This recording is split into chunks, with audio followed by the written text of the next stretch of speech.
There. Does looking through a binder make me look more studious? Yes, it does. It does. Installation of office. I need a pair of glasses. Wow, you guys got yours all laminated and stuff? No. We don't have. Oh, you.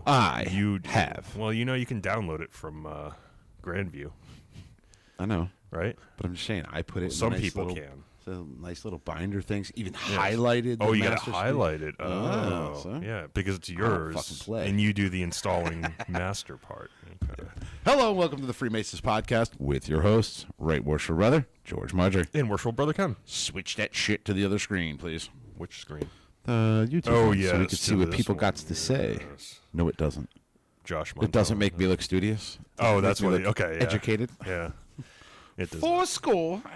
Anyway, I mean, he can't read it, but it's printed for him. it's not his fault he can't read. Yeah. What was that from? I mean, it sounds Billy like, Madison? It sounds like, it's Billy clearly Madison. what's his face. So it's either Billy Madison or the other one, Waterboy. I don't think it's Waterboy. I don't think it's Billy Waterboy. I think Madison. it's Billy Madison. Yeah, definitely. It's not his fault he can't read. Help us out in the comments. Let us know the movie. Stop looking at me, Swan. Today's episode 215, season 4. Yeah. This is our 4th year we've been doing this. Pretty badass. So we're like, we're already on our way to being like Walking Dead or like, That's after the or 4th. The Simpsons. No, that's yeah. after the 4th booster, not the. Oh, right. Yeah. Yeah, we're headed down that road. We're heading down the Simpsons road. Yeah. So what's our topic? How to freeze as a Freemason? How It's to like frickin' bundle up and cold up here. This is bad.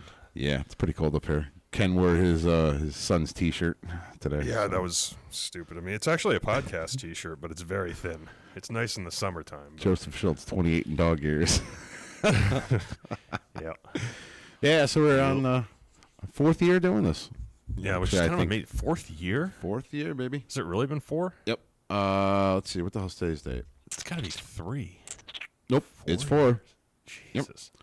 4 years we've been doing this, Wow. and today's actually, I think, the official anniversary of it was the January. very first episode. I believe it was posted January 9th. You guys can double check if you want. Holy crap. But look how far we've come. So when do we start killing off main characters? Well played. One's missing today. Yeah, I mean, I guess we're yeah. Yeah, poor Joe. That was nice. Joe will be Joe back. should go by the way of Glenn, though, in Walking Dead. Yeah, I mean, at least we need to. He needs to go out in like a blaze of glory, not like one of these sad deaths for a main character like Tasha Yar in Star Trek, right? Where she's killed by an oil slick. Just want to point out too that Danny Collins. This is how you drink a drink, not with your pinky up. Just throwing it out there. That's right. Nice little Facebook post. Here in America. And he's got shit to talk about me, but here he is on a Facebook That's post. Right. No, you do something like this, with the pinky up. You're reducing the coefficient of friction on the glass and could therefore more easily drop it. Just saying, don't raise your pinky when you drink. I'm kind of clumsy, so I'm going to use all my fingers. Josh Mantello, too much sun exposure. Yep. Anyway, let's start it off. We're going to be doing installation of officers. We're going to talk about it, and the reason why we're going to talk about the installation of officers is because most lodges just did it. 'Tis the season. 'Tis the season for installation of new officers. Every master gets to do his little ceremoniously inaugural address and talk about the year coming up. And I think this year we're going to be having a bunch of masters of their lodges coming up, talking about the things they're doing in their lodge. So it can help your lodge, if you're watching, get perspective. Also, for the haters, they can also hear all the charitable stuff we do.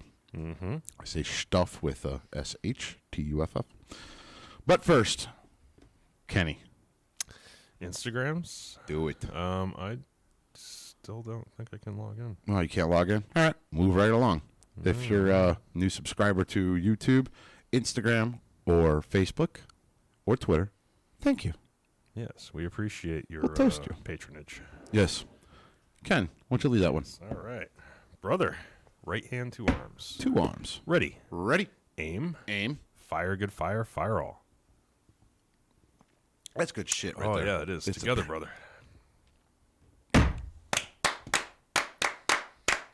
Vivat, vivat, vivat. That's the prickly pear stuff. Yeah, there's a lot of sugar in there. It's got like a little bit of like a cough syrup kind of flavor to it. It's the nighttime sniffly, achy head fever seeker rest medicine. Yeah. He's throwing it out there. Those interested. It's not bad. Charge it again. We got an Apple review. Oh, good. Let's do it. And this is from H. Fergie. H. Fergie. H. Fergie? H-F-E-R-G-I. H. Fergie. Okay. Okay. Whatever. And it's titled GWMNM. GWMNM. So George Mudry. George Washington Mudry. GWM? Never mumbles. Oh, George. Come on George up with an acronym. Mudry washes men. 9 No, men. GWM. Oh, damn it. I don't know. I got nothing for that. Anyway. Somebody help us Come out. on. One of you Discord boys watching, you got some shitty acronym that you can come up with to pick on me. George washes men. 9 men. I like that. We're going to go with that. No, that was me. Don't go looking at the comments. That's pretty good. That was a Ken original right there. It's not funny, but 5-star review. Love listening to you guys at work. Say, if you ever find yourself consigned down to Alexandria, Virginia, you should make a podcast about the George Washington. Here we go. George Washington Masonic National Memorial, where I am currently the museum collections manager. Oh, that's a badass we job. got royalty in the house here hitting us up. That's awesome. Come see all of your historical objects and even attend my lodge, Alexandria, Washington Lodge number 22, chartered by George Washington in 1783. Yeah. Brother James H. Ferguson. Do they meet in the memorial? Like, that would be cool. I guess I think there's a lodge room in there, right? I guess so. Yeah. I don't know. Man, love to make it down to see that. That's not one of the... Have you ever been there? No, I never It's have. freaking cool. I know some things about it because big-ass brothers have statue. brought back brochures and stuff, and I've gone through the history of it and so forth, but I've never actually been there. I'd love to see it. When you're walking up the front lawn there, it's a giant square and compass. Yeah. All right. Yep.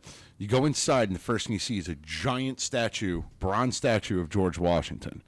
Now, then they walk you around, they bring you upstairs, and each floor is a different appending body of, well, I guess you could say, Freemasonry, the appending bodies of all the different things. So that's pretty cool to see. Yeah, I mean, I'd love to make it down there. Yeah, it's a pretty cool... There's a lot to see in that area, too, man. I mean, D.C. and the surrounding area, you got the Smithsonian, you got all kinds of, like, cool stuff. I don't think I've never been into D.C. I've driven around it a couple times, but never been to, like, see anything in D.C. So I'd love to come down there, and maybe we'll make a little road trip out of it one of these days. I think it'd be worthwhile. Sounds like fun to me. Yeah. I haven't been down there in a while, so I haven't seen... what the hell's the other place? Scottish Rite? Oh, yeah. House of the Temple. Yep. I haven't been there to see all that stuff, so I would love to go down there and see it again. But I'll bring my kids, too. I mean, make a whole big old trip out of it. Mm-hmm. So, to Brother Ferguson. Yeah. Brother, right hand arms. To arms. Ready? Ready. Aim. Aim. Fire good fire, fire all. Together, brother. Vivat, vivat, vivat. Beautiful. Thank you for the review, brother. That was awesome. Loving that shit happens. Yeah. And if you want to further that, you can join Discord for as little as $5 a month. You sign up. You join our group of hooligans inside there. And we have good fun. Yep. Get access to Discord. Is that other thing... pull on you're the doing headphone Joe wires. thing again. Is that, speak of Joe, is that other thing official yet? The other thing. The thing, not the first thing, the second thing. I don't know for sure. All right, we wait then. Yeah. We wait. All right. Yeah. But I do want to give, the hell, let's charge him again. Oh. Because we got 2 masters that we need to toast. That's true. Of our lodges. Yeah. And we can generalize it and make it to all incoming masters, wherever so dispersed, because, it's a big responsibility. You guys have a huge job ahead of you this year, and we recognize that. Joseph Schultz, FMP trip to D.C. Oh. That would be, when you make it sound like that. I think it'd be more of a Discord trip to D.C. Yeah, exactly. and the shenanigans that, I mean, granted, we'd be respectful on the Masonic property and all that stuff. Oh, yes, absolutely. But on the trip down there. On the trip down, oh my God. Jesus, I don't even want to be part of that bus trip. Yeah. But we have a toast to your master? Yeah, so our incoming master is Worshipful Brother Joe Pisani. And we got, last night, I had the honor, again, to install the Master of Morningstar Lodge. I have installed every single Master of Morningstar Lodge since I was a master in 2012. So from 2013 on, I've had the pleasure to install every Master of Morningstar Lodge as the installing master. So to Worshipful Brother Patrick Sukas. Oh, welcome, so, brothers. and to all masters being installed in their respective lodges, wheresoever dispersed. Yeah. So, Kenny, would you lead this one? Brother, right hand to arms. To arms. Ready. Ready. Aim. Aim. Fire, good fire, fire all. Together, brother. Vivat, vivat, vivat. Congratulations, brethren. Congratulations. So let's get into the actual installation of officers. I think we've kind of already talked about, in a sense, how it all happens. We've talked about how when we have election night, everybody puts their name in the hat for who they think is going to be best for master. We've already talked about how it's not a progressive line, which means you're not guaranteed to move to the next. Which varies from lodge to lodge. Our lodge more is worked off of meritorious. Yep. Meritorious promotion in a sense. Like you got to be, you can't be a shitbag sitting in a chair because you're not going to move up. It's right. How it works. And I think even in those lodges that are quote unquote progressive, you still have to do your duty in whatever chair you happen to be in before you can move to the next one. I think it's always kind of assumed. It's just in most cases, brothers progress because they understand their duties and obligations and they take them seriously and they're merited to move up. What they're still going on about the bus trip. Highway to hell. Yeah. I-95 is the highway to hell. I-95 is the highway I second that. Yeah. There's not a 100% chance that the bus will actually make it to D.C. There's a non-trivial percentage chance that we just end up somewhere between here and in Alexandria, Virginia. Or probably end up in Vegas or somewhere in the desert or something. Or on fire. Yeah. Or on fire. That's a fair point. Yes, going back on what we were talking about, basically they pick a master and you become a master-elect. And you remain a master-elect, which means I would compare it to the transition, well, not so much in the 2020 year, but presidents. They start, the new president-elect becomes kind of starts to job shadow in a sense. Yeah, they're getting transition of power. Yep. Yeah. You start to learn the ropes a little bit about what your responsibilities are and your prerogatives and your things that you want to do during that time. It's roughly about a month. There's not really much to know in a sense, but you're basically awaiting to be officially take the reins of the lodge in a sense. Get handed the charter and you're the boss. Yep. So you can be voted in, but it's not official until you are installed in that office. Yep. Mm-hmm. And that goes for any of the positions, not just the master. That's any of the positions. You are stuck to that office until your successor is duly installed. Yep. So, unfortunately, if you are, let's just say, we'll use a smaller chair. Let's just say a Tyler. Right? Okay. We'll go with a Tyler.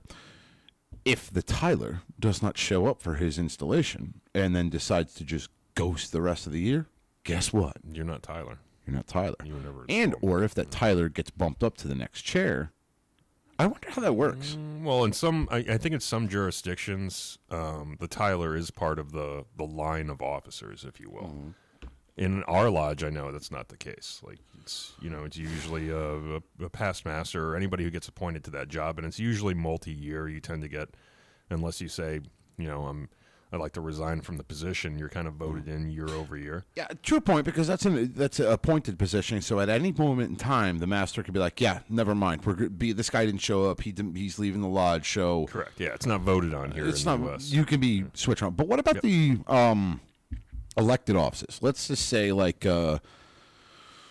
We'll use an example. Secretary, treasurer. Let's say Raph, excuse me, I was the secretary. I know we made this joke quite frequently in Morningstar Lodge because they were trying to break my balls because I was walking away from the secretary's chair and turning it over to Raph, but they were breaking my balls. Not the secretary. Hashtag not the secretary. But Rafferty was talking about how he just wasn't going to show up for installation. But let's talk about that. Oh, yeah. Which is... In a sense, he was being funny. He was being funny, but in a sense, if he didn't do that, I'm there. You're stuck until somebody else is picked. Yep. Even if he is. So let me be clear. Let me clarify a little bit. If you are at election and you are elected and you accept you are the secretary-elect, you can deny it at any point in time. Be like, nope, I'm good. I don't want to do it, and then they would have a revote. But let's say you say I accept. And then you just ghost the lodge.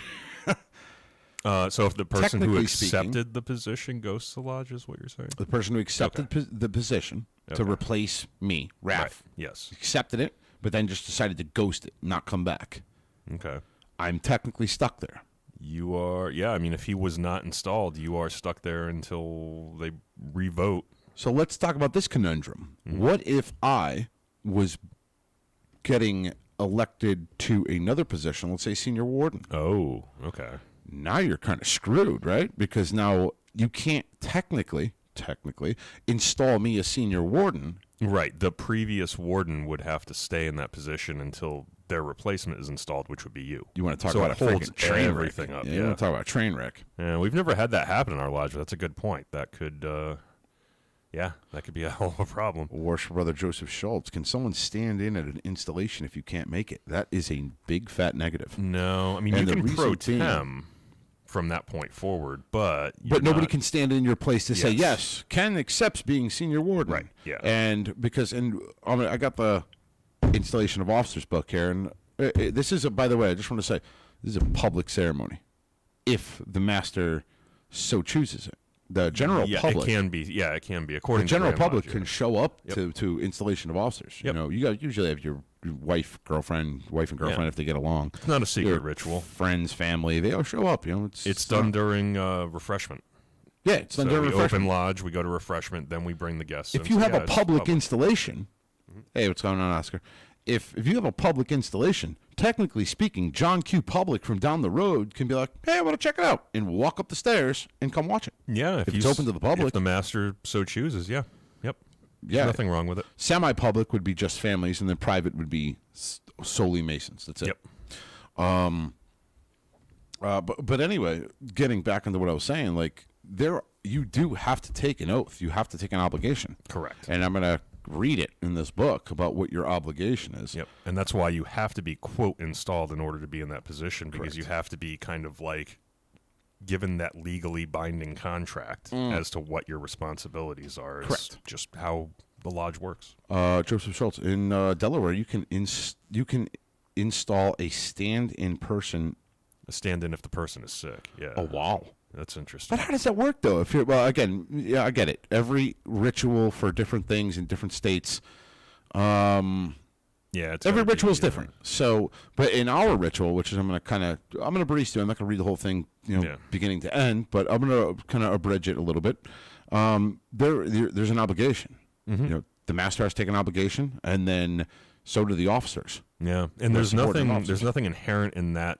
But how do you stand? That's what I'm saying. How do you have a stand-in for something that you're supposed to be yourself being obligated? It must be like an interim thing, and it's probably, their ritual is probably different. Their obligations are probably slightly different, or maybe you give them a different one if they're just a stand-in or something. But we've never had that happen before. That's never happened before. But anyway, getting back on it, you basically, if you have somebody who took the position, said, "Yeah, I'd like to do it," and then decides to ghost the lodge, it jams up everybody else downstream or upstream for that matter.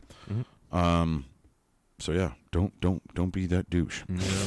And I mean, there are ways around it in that, like, eventually somebody has to be installed, but you can put somebody else, like a past master, or somebody can stand in for one of the wardens pro tem. Right. In the same way you could any lodge meeting. If somebody doesn't show up, you just put somebody in who's qualified and they're pro tem for that one meeting. But yeah, as far as who's installed, like whose name goes up on that list of officers, you have to be installed, and you can't be installed unless your replacement is picked for another. So that and pro tem is basically, for those who don't know, pro tem it's temporary. Yep. You're there filling the shoes, but you don't have the prerogatives of that office, whatever it may be. You're kind of just like, I'm the senior deacon pro tem, which means at any point in time, if the actual senior deacon comes back to lodge, you're out. Yeah, pack your shit, you're out. Yep, it's like a part timer. Although oh my God, we'll start calling part timers instead of pro tem. I like part timers better than pro tem. Okay, hourly worker. Could you imagine if you started calling your freaking Masons part timers? Yeah, no, you're a part timer. Get out. Yeah. You're not entitled to benefits. You don't get no bennies. No, I mean, usually they are responsible for whatever the terms of the office are. So if we have in our lodge, and it's probably more tradition than anything else, but if you're sitting pro tem junior steward or senior steward for a degree or something like that, like you're also kind of the one that's implied going to clean up after lodge or like set up before lodge and stuff. Like we do try to make them, because otherwise you're kind of screwed. Like the master has to do that because the person's not there. So, however, the master assumes all the duties of everyone else. They do. But, we also try to make it so that their job is not more difficult than it needs to be. You know what I mean? Like if we're going to volunteer to sit pro tem, then we're going to do the duties in and out of lodge for that evening. I'm just going to say, though, if you're that Mason who decides to just ghost your installation and then ghost a couple months afterward and kind of screw the guy who you're supposed to be replacing, you might get freaking shivved in the parking lot. Yeah. I mean, one would hope that nobody would actually do that, because by the time you're getting I just picture something out of The Sopranos where they're all friendly and nice. Hey, brother, how you doing? Got his arm around. He's like, come on, let's go on that parking lot and talk real quick. Yeah. Next thing you know, you're getting sulfuric acid put on your toes and whatnot. Yeah, that doesn't happen, conspiracy theorist. I'm just being funny. No. Maybe in the mob, not in the... and Josh Mantello says we just install them at the next communication they show to. Yeah, that's exactly what we do too. And then, anybody else who got, in a sense, screwed downstream, that's exactly how it happens. Because I think once you accept it, you can't rebuke it. You can't pull back. Meaning, if you accepted it on election night and then 4 months down the road you come back, you're like, I don't want to do this anymore. Too bad. You're stuck there. You accepted it on election night. I mean, that's how it should be, in my personal opinion. Yeah. I don't know if that's the way that the obligations and stuff are set up. Maybe they are. But, what happens if, you have a legitimate reason for I can't take this position that I said I was going to? Your work changes, you have some personal stuff going on in your life that, requires you to be home or something on a night that would otherwise be a lodge night. The lodge can revote. You could still be in that position and just be pro-temmed. Right. You're still going to accept the position. Your name's going to have the title. Yeah. Fair and point. Just don't expect next year to be like, hey, guys, I'm ready to be junior warden, because you're going to get... Yeah. It kind of depends on the circumstances, I think, though, too. We haven't had that happen too frequently, at least in recent memory in my lodge. So. No. We've had it happen here one time at Morningstar. Yeah. And we just carried on. We just sometimes guys got to drop out of the line, right? They move, right? They take a job somewhere else. Well, I mean, if you're moving out of state, you're just never going to be there. And if you're in a progressive line type share, I'm talking about the situation. I'm not talking about the situation where it was the person had to drop out of line. Listen, man, shit happens. Life happens. Yeah. I had to drop out of the Grand Commandery line. I had to. Work happens. So they had to shuffle somebody in. They had to just they're gonna put somebody. They're gonna move the line up. All right. Unfortunately, I had to. I got work obligations. I just can't do it no more. I just can't. I'd be doing a disservice to the Grand Commandery if I said, I'm going to stay on. Right. Because now when they need me, I'm not there. You're not going to be around, yeah. So, but I'm talking it's about... always something that you have to discuss with whoever your superior is. I'm talking about the person who's got no good goddamn excuse. Okay. Just stops showing up. Just stop showing up. Just no good excuse. We had that situation happen. We worked around it, and then it literally, if you think about it, he had a title for literally 1 year. And then, that's the good thing about the 1 year thing. I know some Grand Lodges and some lodges do 2 year terms. It's the one nice thing about having 1 year. It's Whereas like if something screws up, you could always do it like this too. Yeah, Your you don't have to lodge wait 2 years to shuffle things. Right. That's what I'm saying. Yeah, so what you can do is you can do 1 year, and if you really want 2 years, you do 1 year term, and then just keep the same officers for the next year. Rather than committing to a 2 year, and in the first 2 months the guy turns out to be a shitbag. And I say this with all brotherly love and or something else happens, shit. yeah. But either way, or a change needs to be made, and then you just reinstall everybody in their same places and stations for that second year term, as long as there's no reason not to. I get it. It kind of makes sense. That's for a whole nother conversation. Yeah, but, exactly. Worship Brother Josh Mantello. I am not installed in any office, but I sit in some station or other. Can't read it. I too far away from me. So Josh says he's not installed in any office, but he sits in some stations or another every meeting.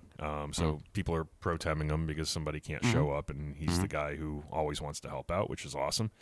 Even as DD, I would be asked to sit somewhere. That's cool. Oh, James Ferguson, right above him. Yeah. Hello from Alexandria. We just gave you a shout out. Yeah, I guess we're gonna have to toast him again. Yeah, pretty cool. Finally deigned to show up here. That's awesome.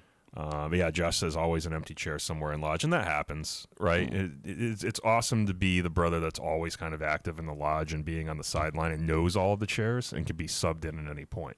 That's an important position too. And right? Even though you're not an officer, and I've said this needs before. As a district deputy, I've said this before. Don't be that district deputy. Please don't. That does what?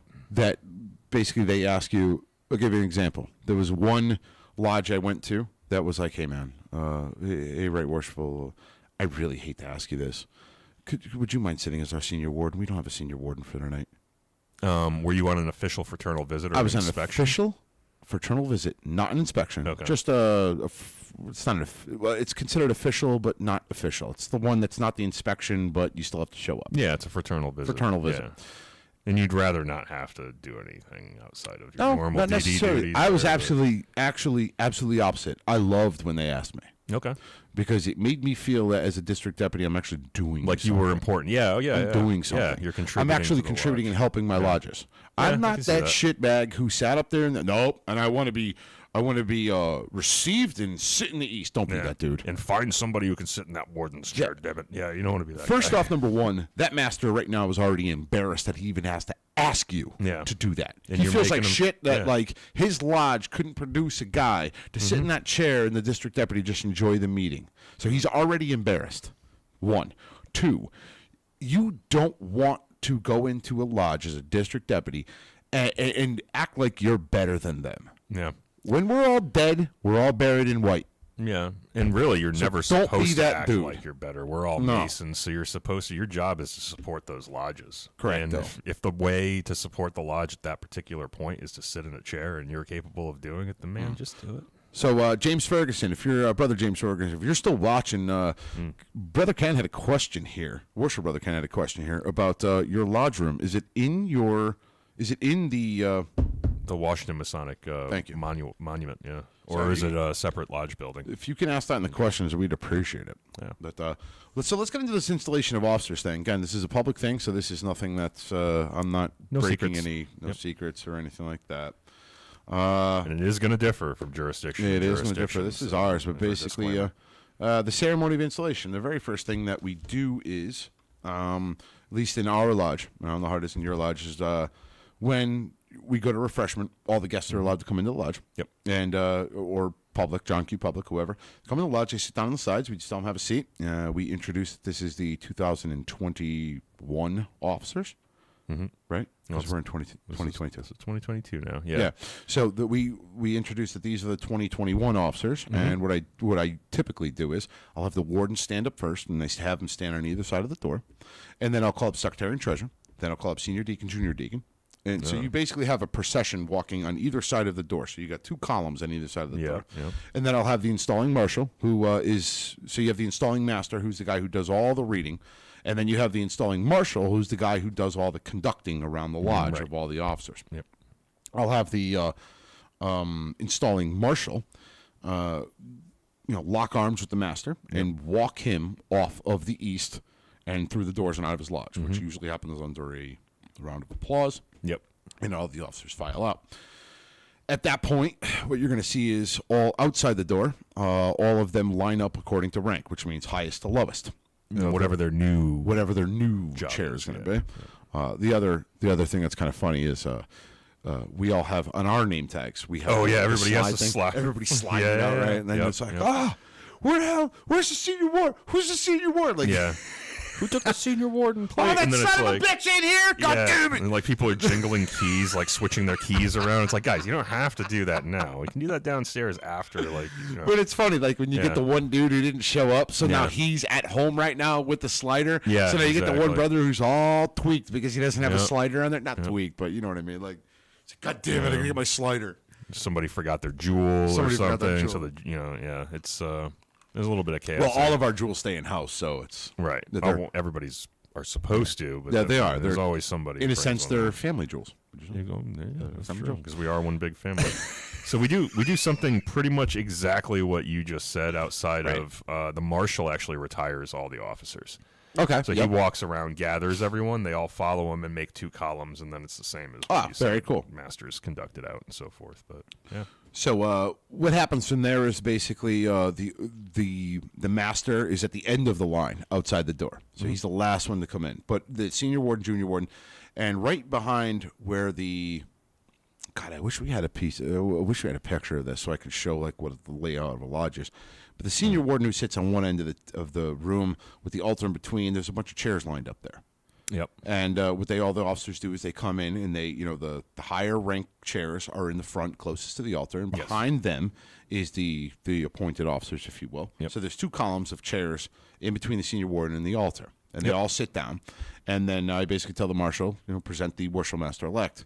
He comes up to the east, and basically it's you basically in a sense kind of give him the charge of his no, not yet position. No, it's he presents. This is the master of the lodge. He's of good skill and repute. Blah blah blah blah blah.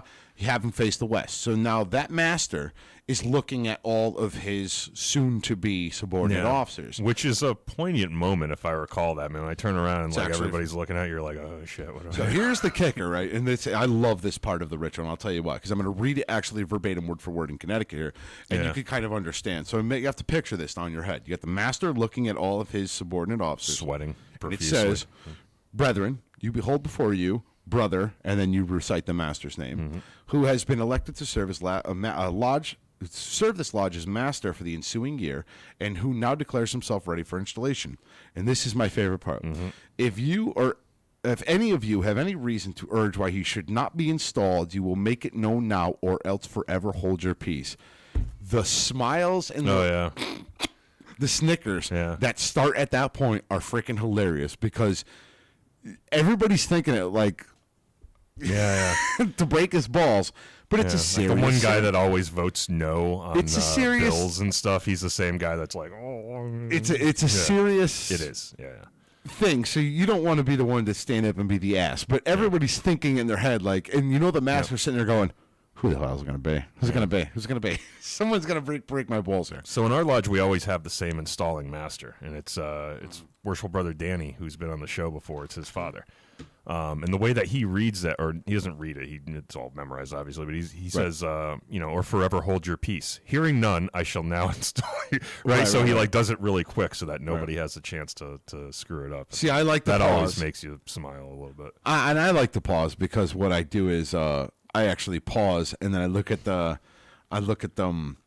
family members, and I say it before time, like, oh, here it comes, family. Like, this is your one shot. All right.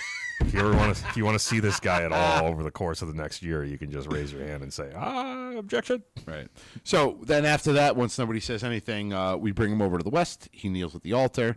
And what we basically do from there is we give him his obligation, the official obligation, do a quick prayer to basically giving him competency of the divine wisdom by the secrets he may, do. Display temperance, fortitude, prudence, justice, and all that stuff, and then we give him his obligation. Again, the obligation it's public knowledge, folks. If you think it's anything crazy where we're sacrificing babies or goats or anything, you can go on Grand Lodge websites and it's right there. Josh McCrae, welcome. Yeah, this one's not secret, this particular obligation. And then after that, we do the charges and regulations. And so you agree to be a good man. Don't be a shitbag. In a sense, you agree to be a peaceable citizen of your country. Yep, that's true. You promise not to be in any plots or conspiracies against the government. Pay your proper respect to civil magistrates. Pay your taxes. Peaks and quarrels you're going to avoid. Yep. Blah, blah, blah, blah, blah.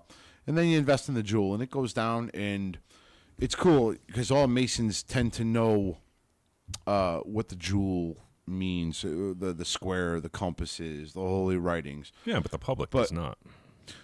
You can look it up, though. But in this ritual, they add more to it. Right. Like adopting no particular creed, forbidding secretarian discussion within its lodge rooms, encouraging each to be steadfast in faith of his acceptance. Masonry takes all good men by the hand, leads them to its altars, points to the open Bible thereon, and urges upon each that they faithfully direct his steps through life by the light he here shall find as he there shall find it. And they're talking about the Bible. Yep. And they do a good job of kind of describing it as like, oh, well, we adopt no creed. Like I think there's a couple different ways that they reiterate that because they're kind of letting the general public know, hey, you can be any religion and be a Mason. It's almost like an educational exercise for the. But they elaborate. They also elaborate on more about. It's not just symbol, circumscribe your passions by this, right? And, well, because it's a mixed audience, they're assuming that there's more of an explanatory way of explaining what it actually means. So there's actually in the installation of officers, it explains the different jewels. It explains the different things a little bit more in depth, where it's like, oh no shit, So there's a little bit to take in all of that. But basically what happens is after he's given the charge, he's receiving the charter, which is a really cool ceremonial thing. You have them, what we do is, I don't know how you do it, we have the exiting master come up and hand the actual official charter. And everything's a photo op. I just want to be clear about that. Like, so... well, it's semi-public, so people are going to take tons of pictures anyway. Yeah. So the first thing we start off is with, the charter. He gets the charter, hand him the charter in his hand, and then, you're both standing there and click, taking the pictures. We do it the same way. Yep. Walk him up to the east. The other thing I do is, I think it's before the charters, where I invest him with his jewel. That's another big one. You put the jewel over his head, you have him stand there, and people are watching him get his jewel. The other thing is... landmarks and stuff. Yeah, but see, I don't ever do that. And I'll you tell don't you do what. the landmarks? I hand them the damn blue book because everything's in the frickin' blue book. Oh, in ours, I mean, we make them agree to them. So basically, our installing marshal will read all of the landmarks, the ancient landmarks and charges, and then he has to say, I agree. No, so that's right here, and it's actually the charges and regulations would point out the duties of the master, and then you recite all 15 of those. Yeah, it has to be read in order to ensure accurate. Okay, so you do that. Yeah. Oh, I'm talking about the actual hard copy, the minutes of the book. Oh, like the bylaws. The constitution, the bylaws. Yeah, we hand them that, too. Like, here's the book. Yep. Yeah, read it. Read it and make sure that you recite it so that no man may claim ignorance to its precepts or whatever. Yeah. And then after that, you hand him this. Yeah, I mean, you can hand him the law and practice and all that stuff, but realistically, the master really doesn't touch the laws and practices. So, like, he's supposed to know them, though. We have it in the secretaries. So when you get your rules and regs book, all right, there's a white section, there's a yellow section, there's a blue section, there's a green section, right? So the blue section is your Masonic law, talking about Masonic trials and everything. I don't remember them ever. Green section is kind of like Masonic trials of the past that were voted on a certain way. It's kind of well, it's so it's precedent. Oh, you're talking about something more than just rules and regs. Then it's the secretary the proceedings and stuff. Yeah, oh, okay. The secretary gets a large one. So you don't want to memorize. If the master wants to look at it, it's yours. He can look at whatever he wants. But that's all in the secretary's basic. And I think Rafferty has. I gave it to him, and I told him, skim through this shit because it tells you everything. It tells you how to do a Masonic trial, like not just a little subsection. Like it gives you like in detail. Rules and regs is what you're supposed to know as the master, because I mean you can always call on the secretary for clarification on something, but like a lot of times you're doing, especially on like procedural matters during open lodge, you're kind of expected to know that because you're running the meeting, right? So keep talking. I'm gonna fill up your drink for you, buddy. So that was kind of my point. So you needed to, when I was master, there were a couple things that came up that were totally non-standard, right? That I had never seen before in Lodge, and I didn't really know how to handle. The only reason that I kind of knew what to do is because I had read through the rules and regs, not the proceedings of Grand Lodge or anything like that. I didn't know Masonic jurisprudence, precedent, or any of that kind of stuff, but I knew the rules and regulations, right? Basically the laws that Grand Lodge hands down to all the constituent lodges on how to conduct business, right? So those things I knew. I knew that procedure. But every once in a while, something would come up, and I'd have to call on the secretary and be like, hey, can you clarify the rule on that particular thing? And we'd move on to something else while they looked it up. But you are expected to know that as the master. Yeah. Mm-hmm. Yeah. It's kind of your responsibility. It's a lot to read, though. Yep. So, give him his charter. You bring him up to the after he gets his charter, take the picture, you give him the bylaws, which, I mean, when you're a master of the lodge, when you become a master mason of your lodge, you get handed a copy of your bylaws anyway. So you should have your own copy on hand. I don't know why. Too. What? You got to sign them, too. Yeah, so you should basically have your own. I don't know why they give the bylaws the records of the lodge. Records, okay, I get it. But the bylaws, you should have it already. But anyway, moving on. King Solomon wore a crown as an emblem of royal dignity, so as a distinction agreeable to ancient custom among the fraternity of free and accepted Masons, you, as a master of the lodge, are to be covered, while the rest of the craft remains uncovered. Mm-hmm. What you do is, I don't know how your lodge does it. Usually the installing master takes the hat off and puts it on him to emphasize the point that only one Mason in the room is covered. I do it differently. So I keep my cover on, and usually everybody has their own cover, right? When you're a master, the first thing you do is you're going to buy yourself a past master's apron, you're going to buy yourself a hat, or you can take a hand-me-down, whatever. Yeah. There's always one or two kicking around the lodge in case you need one. Mm-hmm. Yeah. I don't ever give up my hat because, technically speaking, that master is not in charge until I'm retired. Because I am the installing master. I have to install the officers until the official proclamation is made at the end. So I'm in charge. Yeah. He can wear the hat. That's great. You can sit up there. But I'm still the boss until I say, Worshipful Master, lodge is yours. My duties are done. However, I do have to say something that was funny last night. So, Worshipful Master, Pat Tsukis, he didn't bring his hat. He forgot it. Hey, you got a lot of stuff going through your head on installation day. I totally He's walking around the lodge. I got my hat, and I told him, I'll just let you use my hat when I'm done. He's walking around the lodge looking for a hat. It doesn't fit him, does it? No. Oh, okay. He finds a hat, just a rando hat, sitting there on the side of the. As if provided by divine providence or something. Yeah. Kind of. Oh God. So takes the hat in, puts it on the table. When it's the time, I put the hat on him. He sits in there in the east, and I continue on. It wasn't until the end of the night that I realized that, we all realized when Right Worshipful Brother Mark Zernak stood up, that was the district deputy's hat. Whoops. Hey, well, he should be proud that he's contributing to the needs of the lodge. And he says, what better way to serve the lodges? Congratulations, Worshipful Master, and my hat looks good on you. Yeah, nice. You want to talk about bright red? So then I stand up shortly after. I'm like, so what you're saying is your very first act as Worshipful Master was to steal the district deputy's hat. Hey, Mark's got a great sense of humor. I love that guy. So he played that the right way. We had a hell of a laugh though. Like I'm like, so wait, you thieved the district deputy's hat? Well, he didn't know any better.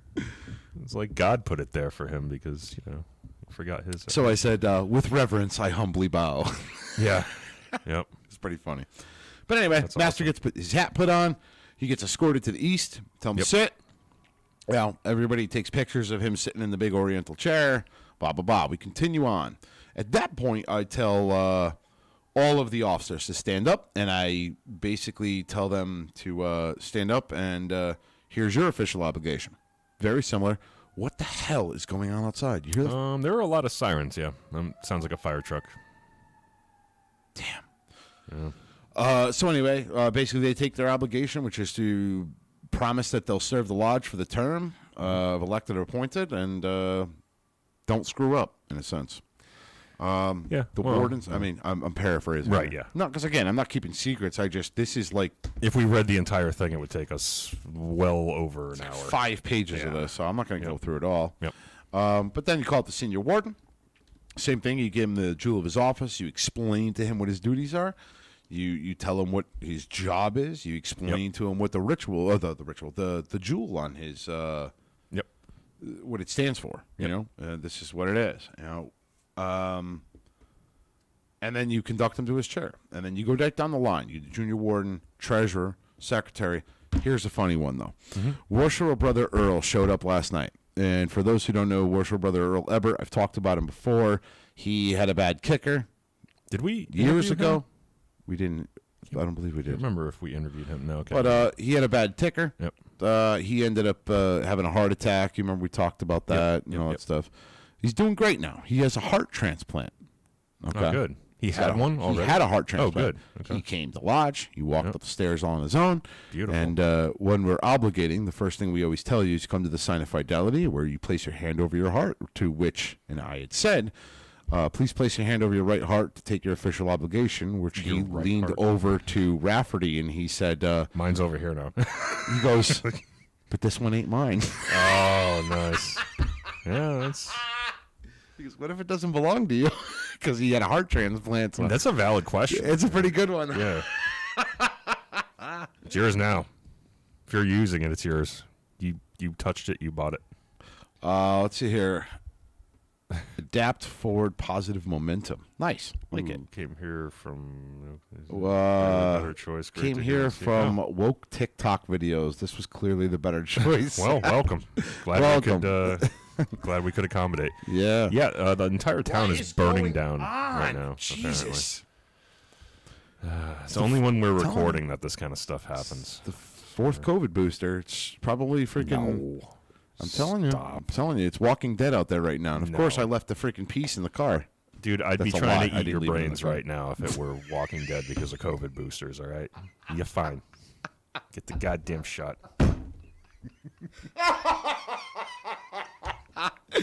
That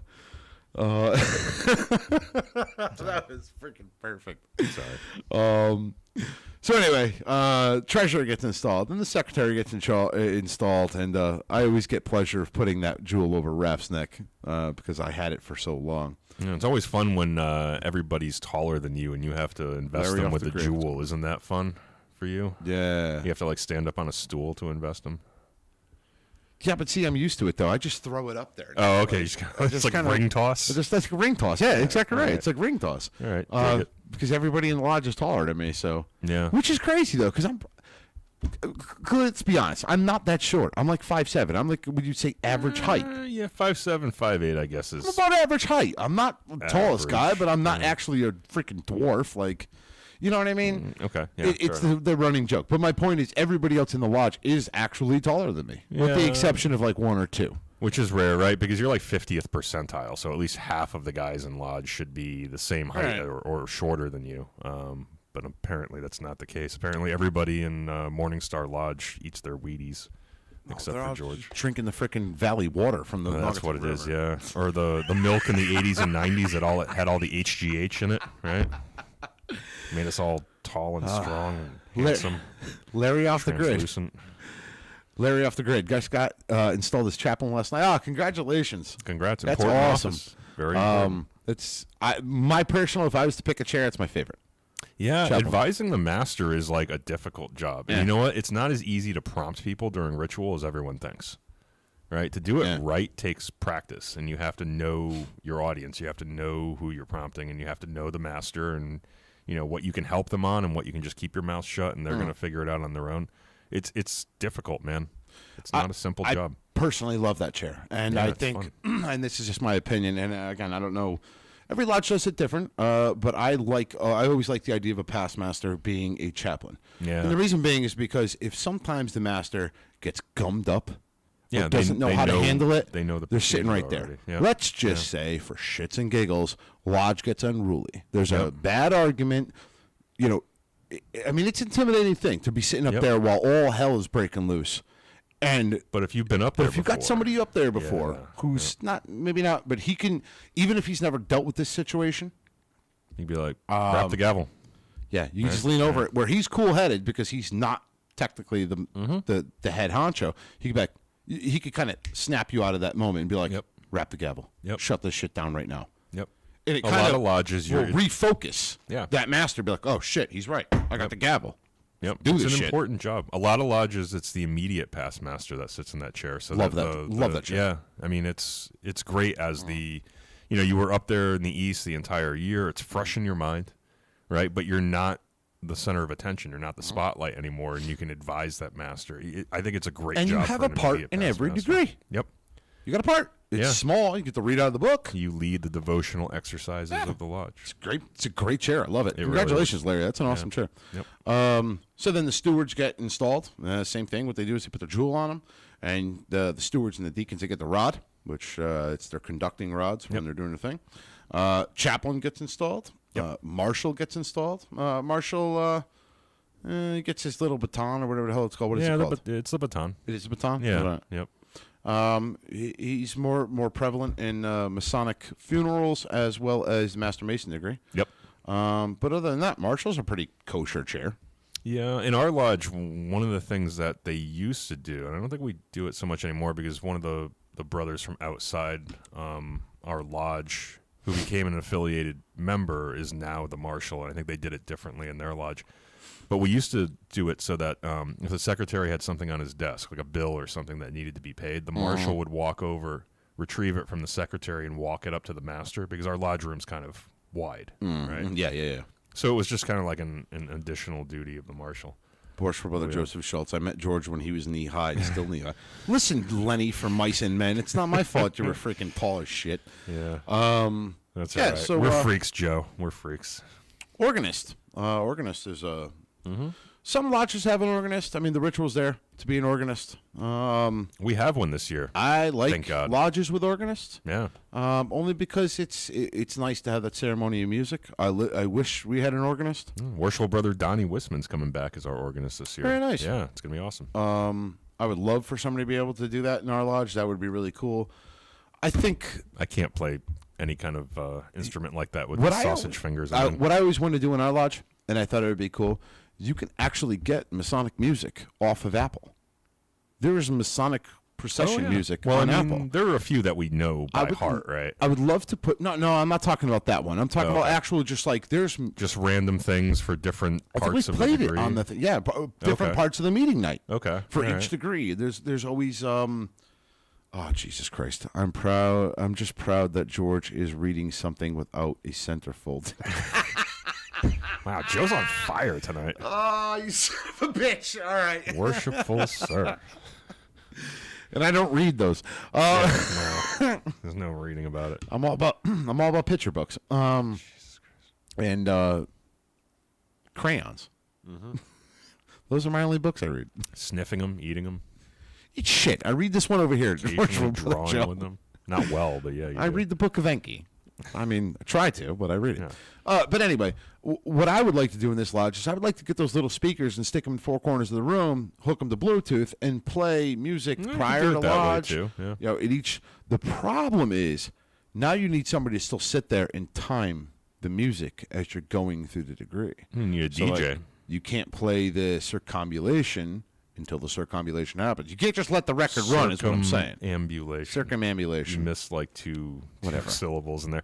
But yeah, you basically need somebody who's like a DJ, right? Like somebody who knows that kind of like starting and stopping and like when the fade things. Like you need like, you know, why did you Joe over here with one hand on the, you know, the headset and then why did you correct me? You realize this is going to be the new thing, right? What? Masonic DJs? Circumambulation. Circumambulation? Yeah. I wanted you to say it twice before I corrected you. That's... Make sure everybody got a... My point is... Didn't know that there was a Freemason music tracks. Yeah. Where's my idiot box? I mean, there are definitely some that all of us that are Masons know. Stupid ass. Right? One of them is the funeral dirge. No. So we all know that one. But yeah, apparently there's a whole swath of Masonic songs. And like, I'm sure if you've ever been in a lodge where there's an organist, you've probably heard some of them before. because they kind of just use them interchangeably during different periods of the ritual where there's a lot of walking or waiting involved or something like that, and they kind of fill that silence with a little bit of music. But I'm pretty sure those are all. So here we go. Ready? This is actually and I'm going to cite so I don't get freaking pinched here. But yes. Masonic Ritual, and this is the Entered Apprentice degree by Ricky Bolognesi. Oh, okay. It's from 2010. You can look this up on Apple. Oh, I didn't shut off Apple. I didn't shut off mine. Yes. That's me. Shut up. No, it's me. I have YouTube playing in the background so I can watch. No, but I can hear myself. There you go. Ready? Yep. Oh, this is that's opening. Very nice. So this is before the lodge. Yeah, that's very nice. Is that violin, or is he just synthesizing? What do I look like? Fucking Mozart? I don't know, man. Like, I guess I am asking the wrong person. This is not an artist. Then the other one is all present, are all present Master Masons. Oh, weird. So okay, so it's definitely a synthesizer. Yeah. Opening the sacred book.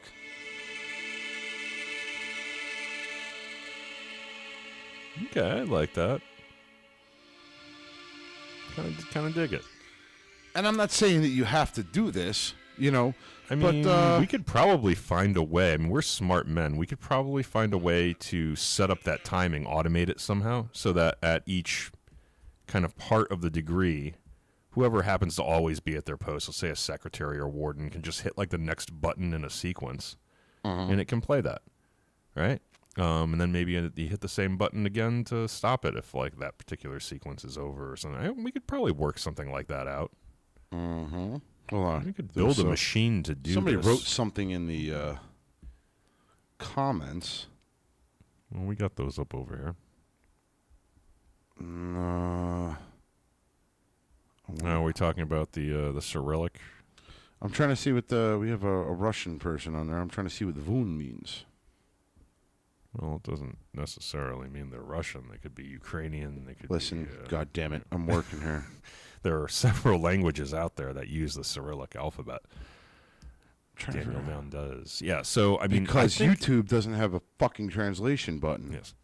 So I think I kind of like that idea. Like, I'd like the idea of putting together some kind of, like, simplified device, if you will, where you can hook it in your sound system, whatever your sound system happens to be in the lodge, and play these different tracks with the correct timing. I'm going to work on this. I think that would be a fun little project. A little Raspberry Pi audio interface. We know a little bit of audio because, you know, we run a podcast, albeit not particularly professionally, but we seem to know what we're doing most of the time. I think it's going to be a fun project. Maybe I'll have my kids build this thing. I would love to know what that means. VUN FYL. I don't know. It's got to be Russian. It looks Russian. For your love. For your love. I don't know. I hate the Beatles. It's the only thing I can think of. To whoever did that, please translate it to English because it won't let me. Like I don't understand how to do that. Yeah, so. It's really like baking his noodle over here. It is baking my nose. I can see the gears turning and the smoke coming out of the ears. So help us out. Joe Schultz, some lodges have a musician as a chair. Absolutely.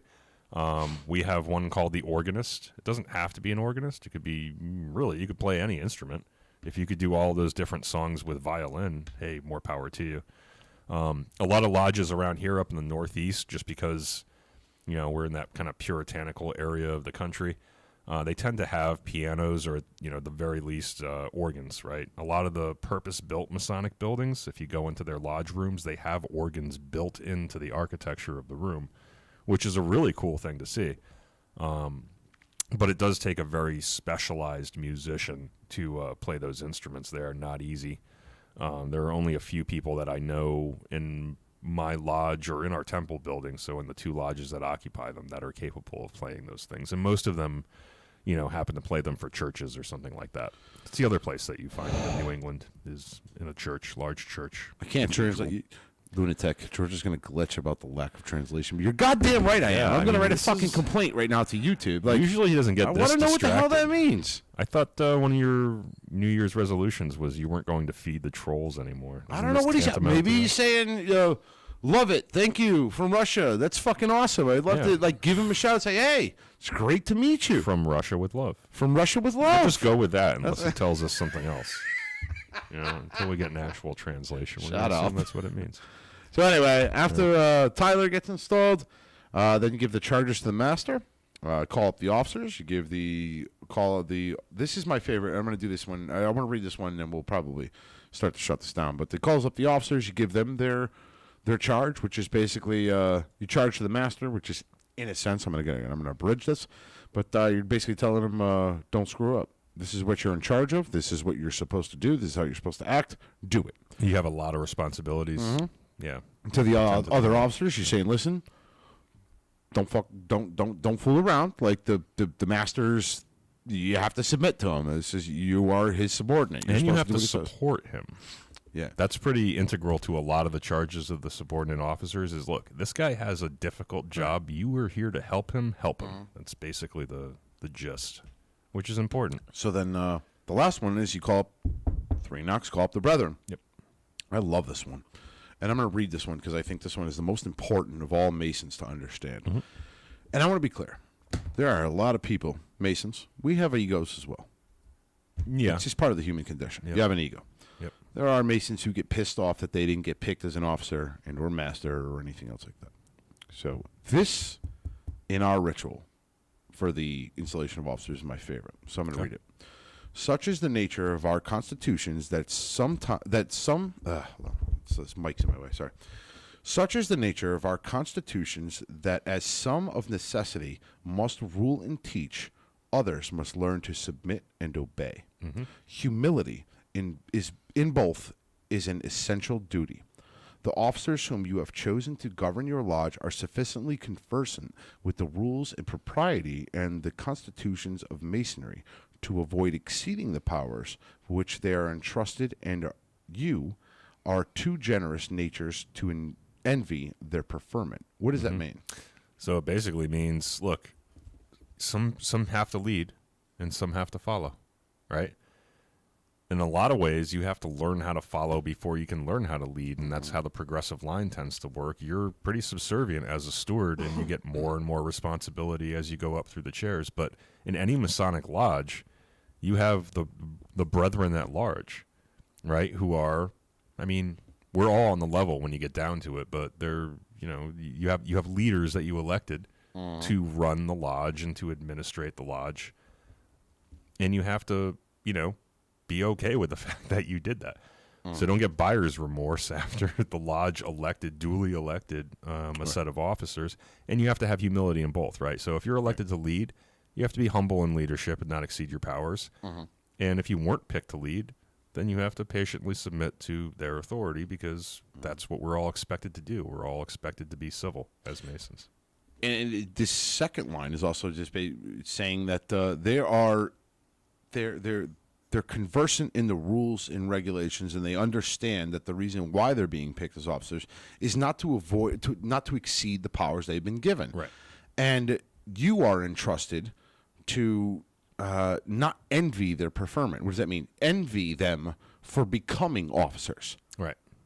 Because A, their job is hard, and B, they understand the responsibility. You see it in every walk of life, even when people, even at work, why'd that asshole get promoted? Like, he hasn't done shit. I want to be promoted. Yeah. You see that all too often, where people they envy somebody else for doing better. And in some places, and that's kind of what that's speaking to. Yeah, and in like work or something, maybe you don't trust the process there, but here in a Masonic lodge, we're Masons because we trust in the process. Correct. So here, versus the profane world, even if you would be envious of somebody who got promoted over you, here in lodge, we all know that we're all cut from the same cloth. We're all equal. We're all on the level. But some have to be picked to lead, and we should all trust in that process, because, I mean, otherwise we wouldn't be Masons if we didn't think that the system of rules that we follow is a good one. Right. So, yeah, I mean, it's a simple lesson, but it's an important one. And we'll cap this off, and then we'll shut this down. But this is the ending of it. I therefore trust that you'll have but one aim, to please each other and to promote the peace and prosperity of your lodge. Yep. Let us rejoice in this rich heritage to enjoy. May you individually long enjoy every satisfaction and delight that disinterested friendship can afford. May kindness, brotherly love, and affection distinguish your thoughts and conduct as men and masons. May you preserve our landmarks and our traditions, and may the tenets of our profession be transmitted through your lodge from generation to generation. And then shortly after that, the master gets his gavel. The marshal makes his proclamation. Mm-hmm. The proclamation is very simple.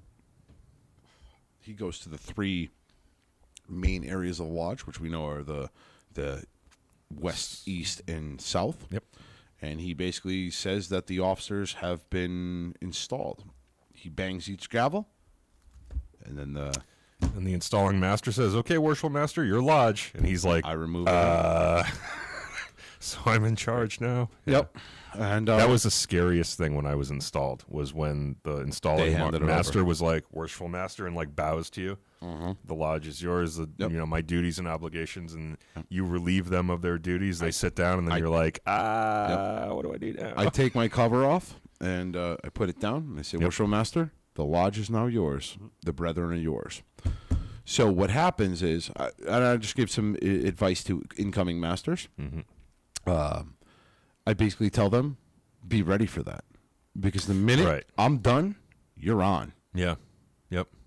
You're talking. Yep. You need to talk to your guests. You need to talk to your brothers. You need to do Thank all that everybody. stuff. Make sure that everybody is, all the guests are conducted out of the lodge before you close. Know how to close the lodge.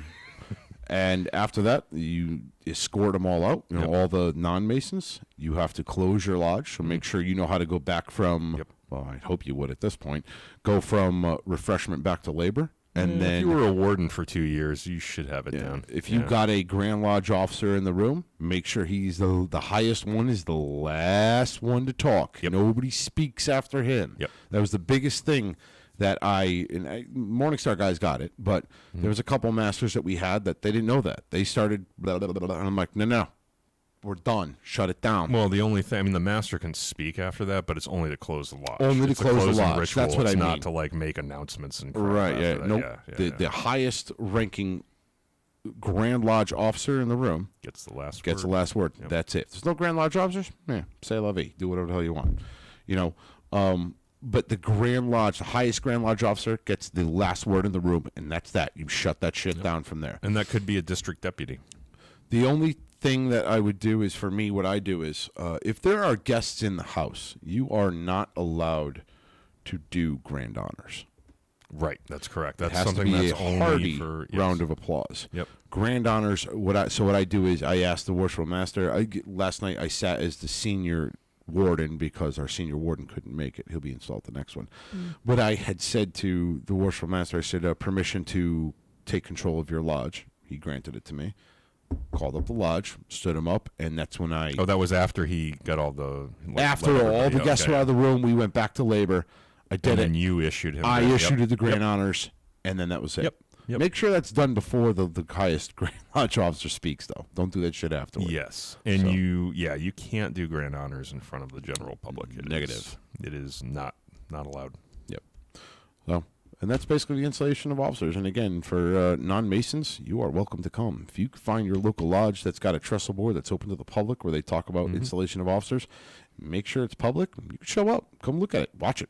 It's quite cool, actually. It's especially if you're interested in masonry in any way, it's a great way to kind of get an introduction to what masonry is all about without having to, resort to joining your local lodge. Like if you just want to see what it's about first, dude, installation, open house. This brings up my perfect point. This is when you get anti-Masonic Mary going, oh my God, they're so secretive. They got to be doing something behind closed doors. Until you go to an installation. Anti-Masonic Mary. Here is a... Anti-Masonic Mary. I love that persona definition. Hashtag that shit. I coined it. Wow, thank you. You should be like a marketing professional. You just put a persona together for everybody who hates on us. But I'm saying, that's amazing. There it is, installation of officers. Most of them are open to the public or semi-public. If they're semi-public, it's family only. But if it says public, guess what, Anti-Masonic Mary? You can show up and see exactly what we do. Yep. And I guarantee you it will change your perspective that we're these devil worshipping, babies buried in the basement, babysitters like that. Could be anti-Masonic Mark too. It doesn't have to be a female, but yes. It could be anti-Masonic Mark. That's right. Anti-Masonic Mark. Yes. Or some M name that's gender agnostic or whatever. I don't know. We could do that too. I make myself laugh. Yeah, that was good. I'm gonna give myself an attaboy for that one. Anti-Masonic Mary. Wow. Here's my pat in the back. Well played. Well All played. right. What do you say? I'm Time to ready. go home? Yeah. I think right. we put a nail on this one. For the Freemasons podcast, I'm Ray Worship Brother George Mudger signing off. I want to thank everybody for tuning in. And I'm Worshipful Brother Ken signing off. Happy New Year, everyone. What?